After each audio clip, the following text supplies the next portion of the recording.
When you start a new project, or while developing this project, or even when finalizing this project while taking the renders, it's always great to put some human inside, because whatever you design, it's great to show its ergonomics and the scale, right? My Blender course student Kevin asked me how to import a human model and pose this model to fit to his design. So let's jump into it. The models I use on my professional and personal projects is here, renderpeople.com. And there's this free models option, and as you see it says free commercial use, free downloads, no registration required. It's amazing. There are also some paid models here, but let's stick to the free ones for this video. And what do you want is this 3D rigged people. We will just click the free download, and then it will ask us which software or which format do we want, and there's no Blender, so we will pick FBX. And when the download is finished, I will just unzip this file and let's see what is inside. I will pick Eric in this case, but they all are same, so I will just right click on Eric and extract also to another folder, and let's see what's inside.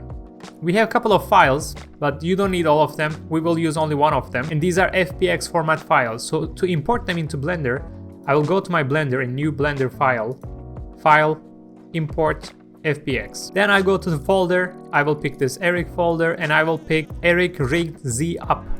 There's Z up A, Z up T. I will pick Z up A in that case, because Y up it's about the axis, so you don't need to know any of them. You can just pick the Z up and just import the FBX. So here we have Eric. It's a scaled model. So this cube on Blender by default is 2 meters. So if I go to front view and to the wireframe, and if I move this cube, as you see, he's around 184. But to be sure, if you just pick the model and hit N and go to the item, you can already see he is 1.86 meters. So now the fun part will start. Let's delete our cube. Let's go to this material preview. And he already came with the textures and the dress, which is pretty cool. If you don't want the dress, you can always change the material. We will come to this point also very soon. But the main question is how to pose this guy to fit into our design. Maybe we need him sitting or in another positions. To do that, as you see, it's not only Eric, but also there is this structure behind it. It is called the bond structure, the armature. You don't need to know anything about it, it's very easy. All we need to do is on here, on top left corner, rather than object mode, when the structure is selected, we will go to pose mode. And as you see, it became blue, and I will hit Alt A to just deselect everything. And I will go to X-ray mode,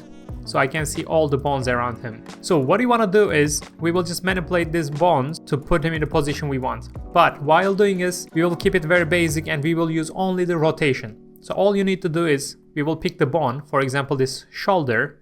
I pick the shoulder and I want to rotate it on this axis, right?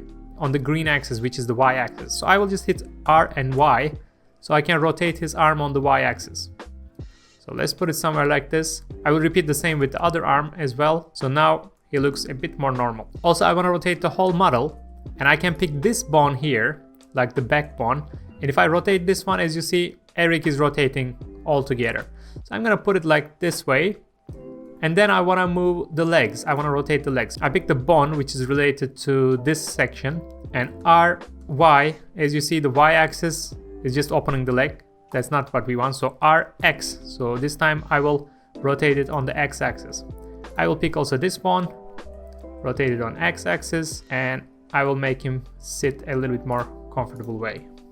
So if I don't want to see this bone structure anymore, I can just click on this, which is show overlays and hide overlays, so I can see how it looks. It is already predefined for default sitting in a car seat, a little bit maybe too comfortable. We can always rotate that. But I also want to quickly change the arms position. If I just RX and then RZ.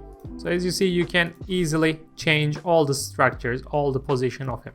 You even have control over the fingers. You can even like move the fingers around, as you see. So now, if I'm happy with it and if I want to move the guy around, I will just get out of the pose mode. But if I hit the tab, like the default shortcut we use between object and edit mode, it goes back to this position because it goes to edit mode. That's not what we want. I will hit tab again. So on the pose mode, I will go to object mode. So now we are not in the posing mode, so I can pick Eric. But if I try to move Eric around, Eric will go crazy. Because the reason is, it tries to keep the structure of the bone, but we are moving the object, we are moving the mesh, so it just gets confused.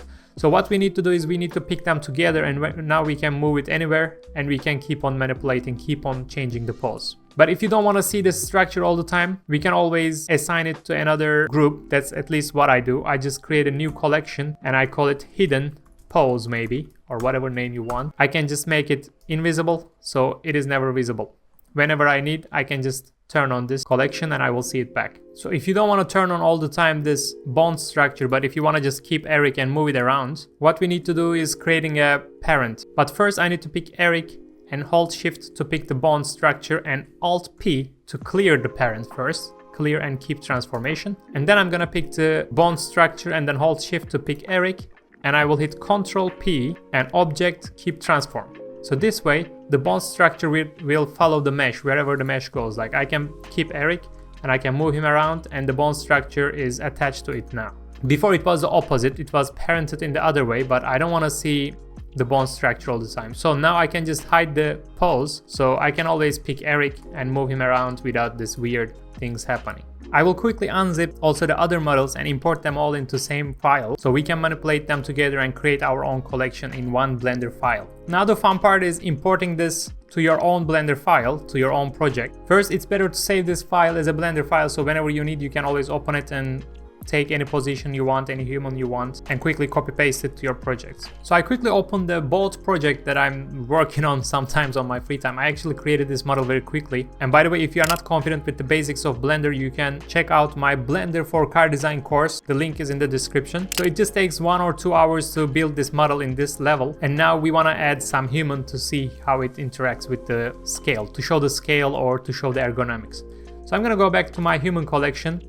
I can just pick Eric, Ctrl C, and I can go back to this model and hit Ctrl V. So the Eric automatically comes with the bond structure, so I can move them in the position I want. So I'm gonna just pick the seat and the steering wheel and hide everything else to be sure that I can clearly see what's happening.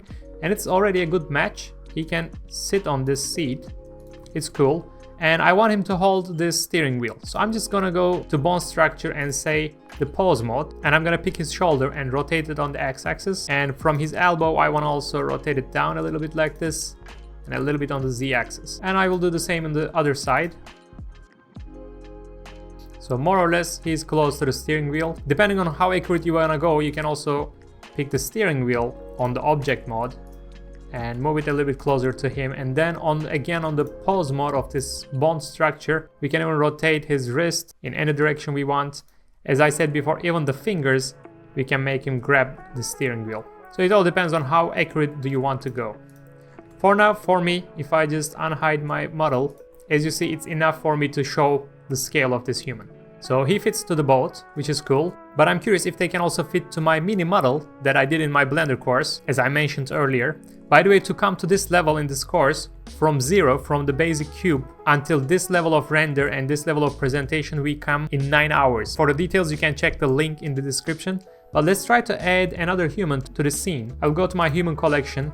I will maybe pick this girl this time, Ctrl C and Ctrl V here. And I will go to side view and let's try to position like this. So as I see, it's not perfectly fitting, but let's see how it works. And I move her around. This is actually not bad. As I see, it's more or less okay because this model is done directly from a sketch. So I took the sketch and created the model without checking much human scale thing, and I'm checking it now to be sure if human fits. And more or less, yeah. Of course, I don't have the interior on this model yet, so that's why she's disappearing here. It's not about her, it's about interior. If I hide the interior, as we see, she fits to this car. One more thing I want to show is if for some reason, for example, in that case, he has this outfit, maybe it doesn't fit to the boat or maybe it fits depending on your scenario. But if you want to change it, you can just, sometimes you want to use maybe just as the silhouette of the human. So in that case, I basically go to the material, or here on the material shader window. We can just remove this texture from the base color and we will have any base color we want, and then you can go to something like a pastel color, a little bit matte, and then you can only see the silhouette of this person. If you like this type of feeling on your renders or on your presentations. Also, you should watch this video right here to understand how to create this transparent glass material for your projects. See you in the next video.